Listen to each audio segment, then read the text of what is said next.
اعوذ باللہ من الشیطان الرجیم بسم اللہ الرحمن الرحیم۔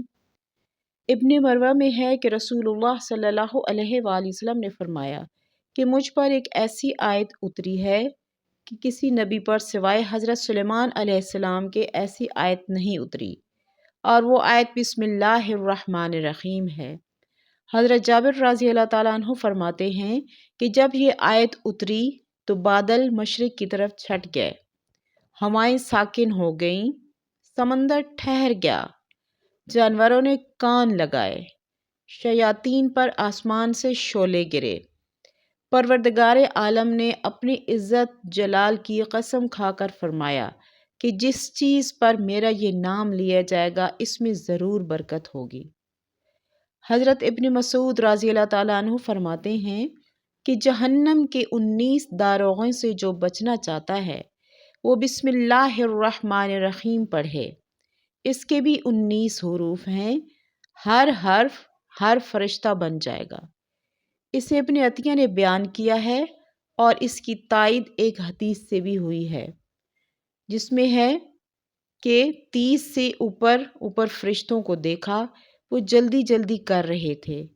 اس وقت فرمایا تھا کہ جب ایک شخص نے ربنا ولک الحمد حمدن کثیرن طیبن پڑھا تھا، اس میں بھی 30 سے اوپر حروف ہیں، اتنے ہی فرشتے اترے۔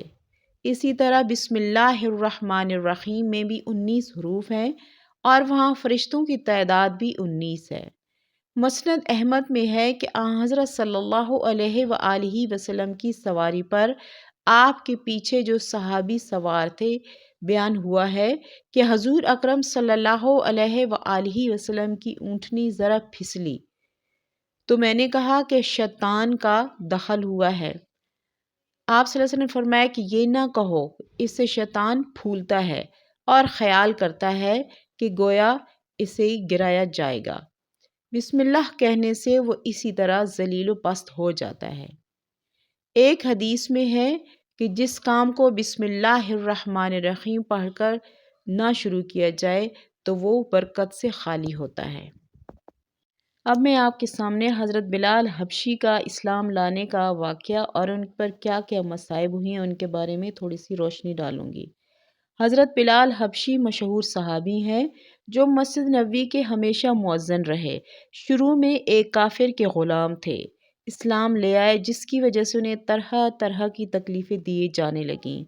امیہ بن خلف جو مسلمانوں کا سخت دشمن تھا، ان کو سخت گرمی میں دوپہر کے وقت تپتی ہوئی ریت پر سیدھا ڈال کر ان کے سینے پر پتھر کی بڑی چٹان رکھ دیتا تھا تاکہ وہ حرکت نہ کر سکیں، اور کہتا تھا کہ اس حال میں مر جائیں اور زندگی چاہتے ہیں تو اسلام سے ہٹ جائیں، مگر وہ اس حالت میں بھی احد احد کہتے تھے، یعنی معبود ایک ہی ہے۔ رات کو زنجیروں میں باندھ کر کوڑے لگائے جاتے اور اگلے دن ان زخموں پر گرم زمین پر ڈال دیا جاتا اور زیادہ زخمی کیا جاتا تاکہ بے قرار ہو کر اسلام سے پھر جائیں یا تڑپ تڑپ کر مر جائیں۔ عذاب دینے والے اکتا جاتے، کبھی ابو جہل کا نمبر آ جاتا، کبھی امیہ بن خلف کا نمبر آ جاتا، اور ہر شخص اس کوشش میں لگا رہتا کہ اس کو تکلیفیں دیتے رہے اور اتنی تکلیفیں دیں کہ ان کا زور ختم ہو جائے۔ حضرت ابوبکر صدیق رضی اللہ تعالیٰ عنہ نے اس حالت میں دیکھا تو ان کو خرید کر آزاد فرمایا۔ چونکہ عرب کے بت پرست اپنے بتوں کو معبود کہتے تھے، اس لیے ان کے مقابلے میں اسلام کی تعلیم و توحید کی کوئی اہمیت نہیں تھی، جس کی وجہ سے حضرت بلال رضی اللہ تعالیٰ عنہ کی زبان پر کسی کا ایک ہی ورد ہوتا تھا، اور یہ تعلق اور عشق کی بات ہے۔ حضرت بلال رضی اللہ تعالیٰ عنہ کو ہر طرح سے ستایا جاتا تھا، سخت سے سخت تکلیفیں پہنچائی جاتی تھیں، مکہ کے لڑکوں کے حوالے کر دیا جاتا تھا اور وہ ان کو گلی کوچوں میں چکر دیتے تھے۔ پھر اسی طرح وہ صرف احد احد کی رٹ ہی لگاتے رہتے تھے اور وہ ہر ممکن کوشش کرتے تھے کہ یہ توحید سے ہٹ جائیں۔ یہ صلہ انہیں ملا کہ پھر حضور صلی اللہ علیہ وسلم کے دربار میں مؤذن بنے اور سفر حضر میں ہمیشہ اذان کی خدمت ان کے سپرد ہوئی۔ حضور صلی اللہ علیہ وآلہ وسلم کے وصال کے بعد مدینہ طیبہ میں رہنا اور حضور کی جگہ کو خالی دیکھنا مشکل ہو گیا تھا، اس لیے ارادہ کیا کہ وہ اپنی زندگی کے جتنے دن ہیں وہ جہاد میں گزار دے، اس لیے جہاد میں شرکت کی نیت سے چل دیے۔ عرصہ تک مدینہ منورہ کو لوٹ کر نہیں آئے۔ ایک مرتبہ حضور صلی اللہ علیہ وآلہ وسلم کی خواب میں زیارت ہوئی۔ حضور صلی اللہ علیہ وآلہ وسلم نے فرمایا، بلال یہ کیا ظلم ہے کہ ہمارے پاس کبھی نہیں آتے ہو؟ حضرت حسن اور حسین نے اذان کی فرمائش کی۔ لاڈلوں کی فرمائش ایسی نہیں تھی کہ انکار کی گنجائش ہوتی۔ اذان کہنا شروع کی اور مدینہ میں حضور صلی اللہ علیہ وآلہ وسلم کے زمانے کی اذان کانوں میں پڑھ کر کوہرام مچ گیا۔ عورتیں تک روتی رہیں، گھر سے نکل پڑیں۔ چند روز قیام کے بعد واپس ہوئے اور قریب دمشق میں ان کا وصال ہوا۔ حضرت خباب بن الارس ایسی شخصیت ہیں، انہی مبارک ہستیوں میں سے ہیں جنہوں نے امتحان کے لیے اپنے آپ کو پیش کیا اور اللہ کی راہ میں سخت سے سخت تکلیفیں برداشت کی۔ شروع میں 5-6 آدمیوں کے بعد مسلمان ہو گئے تھے، اس لیے بہت زمانہ تک تکلیفیں اٹھاتے رہے۔ لوہے کی زرہ پہنا کر ان کو دھوپ میں ڈال دیا جاتا تھا، جس سے گرمی اور تپش کی وجہ سے پسینوں پر پسینے بہتے رہتے۔ اکثر اوقات بالکل سیدھا گرم ریت پر لٹا دیا جاتا تھا، جس کی وجہ سے ان کے کمر کا گوشت تک گر گیا تھا۔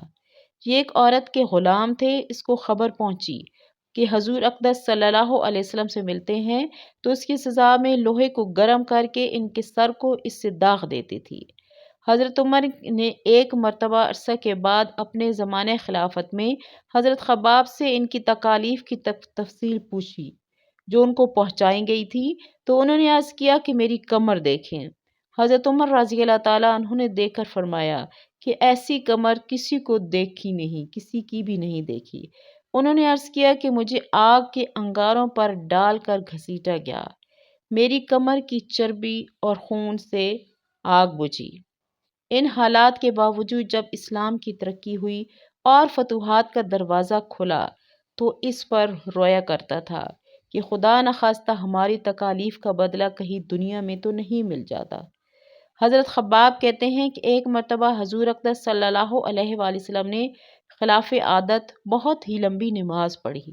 صحابہ نے اس کے متعلق عرض کیا، حضور صلی اللہ علیہ وسلم نے ارشاد فرمایا کہ یہ وہ نماز تھی، میں نے اللہ تعالیٰ سے 3 دعائیں کی تھیں۔